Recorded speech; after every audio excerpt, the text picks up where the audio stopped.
फरमाते हैं कि मैं ना मजदूर लेने गया, बगदाद के चौक में मजदूर बैठे होते थे, तो मेरी उन मजदूरों में से ना एक नौजवान बच्चे पे नजर पड़ी। बड़ा कमजोर सा वजूद था, लेकिन चेहरे पर इबादत का निशान था। माथा बताता था कि नमाज का बड़ा ख्याल रखता है। मैं उसके करीब गया। चेहरे भी बड़ा कुछ बताते हैं ना, चेहरों में भी बड़ी रानाई होती है। फरमाते मैं करीब गया, मैंने उसको कहा बेटे मजदूरी करोगे? तो कहने लगा मजदूरों में बैठा हूं तो हुजूर मजदूरी के लिए ही तो बैठा हूं। तो मैंने कहा कि चलो फिर। कहने लगा नहीं, मेरी कुछ शर्तें। मैंने कहा बताओ? कहने लगा पहली शर्त यह है कि लोग 4 दिनार दिहाड़ी लेते हैं, मैं 3 दिनार लूंगा। मैंने कहा यार बे तो बड़ी बेहतरीन है, बाकी भी इस तरह की रख ले।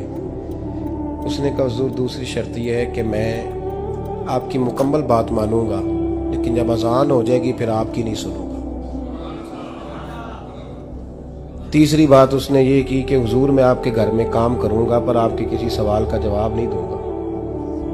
कहते मैंने कहा यार तू बड़ा अजीब है, शर्तें तो मालिकों की होती हैं। कहने लगा जी बहरहाल मैं शर्तें लगा के जाता हूँ। फरमाते मैं उसे घर ले आया, काम मैंने उसको बताया, तो जो काम मजदूर सारे दिन में करता है ना उसने 2 घंटे में ही कर दिया। हमारे मजदूर सिगरेट पीने में भी तो आधा घंटा लगाते हैं, वो चाय पीने जाए तो पौना घंटा। वहां उनको भी तो दयानतदारी करनी चाहिए कि नहीं करनी चाहिए?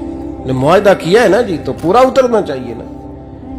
कहते 2 घंटे में। अब काम जब बंदा शुरू कराता है तो काम और निकल आता है। कहते काम मैंने उसको और बता दिया, वो करने लगा। उसने मिट्टी निकाल के रखी थी बाहर रास्ते में, तो अजान हो गई जोर की।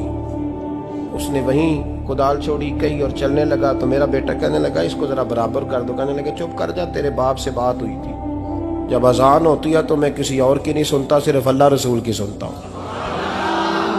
कहते हो मस्जिद चला गया, नमाज पढ़ के आया तो दोपहर का वक्त था। मेरी बीबी कहने लगी इसको को खाना खा ले। कहते हमने कहा खाना खा लो, तो कहने लगा मैंने रोजा रखा हुआ, रमजान भी नहीं था, नफली रोजा रखा हुआ। फरमाते हैं शाम हुई, मैंने 3 दिनार दिए, तो मैंने कहा तेरा नाम क्या है? कहने लगा मैंने आपसे कहा था मैं किसी सवाल का जवाब नहीं दूंगा। कहते वो चला गया। अगले दिन मैं फिर लेने गया उसे, काम कुछ और निकल आए, तो लोगों ने बताया वो सिर्फ हफ्ते वाले दिन आता है। मैंने कहा क्यों? कहने लगे जी वो कहता है मेरा हफ्ते का खर्चा 3 दिनार है, जब 3 दिनार कमा लेता हूं तो बाकी सारा टाइम अल्लाह रसूल की जिक्र में गुजार दिया करता हूं। फरमाते हैं जी अगले हफ्ते मैं फिर लेने गया, मैंने पूरा हफ्ता इंतजार किया कि काम उसी से कराना है।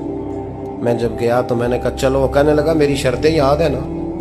और मैंने कहा याद है भाई, साथ चल। फरमाते हैं काम कराया, 2-3 हफ्ते वो आता रहा। 1 हफ्ते में गया तो लोगों ने कहा हुजूर आज नहीं आया। क्यों? कहने लगे बीमार हो गए। कहाँ घर है? कहने लगे बगदाद के कब्रिस्तान के पीछे जो कच्ची आबादी है उसमें रहता है। फरमाते मैं गया, दरवाजे पे दस्तक दी तो कहने लगा हुजूर आप हैं? दरवाजा खुला है, आ जाइए। फरमाते मैं अंदर गया तो मैंने कहा तुम्हें कैसे पता चला मैं आया हूँ? कहने लगा हुजूर अल्लाह वाले हो, आप नहीं आना था, वरना अमीर तो गरीबों का पता लेने कोई नहीं आते। कहते मैं करीब गया तो कहने लगा मैं आपका इंतजार कर रहा था, तेज बुखार है, तप रहा। जेब से कुछ पैसे निकाले, कहने लगा ये पैसे रखने। एक अंगूठी निकाली,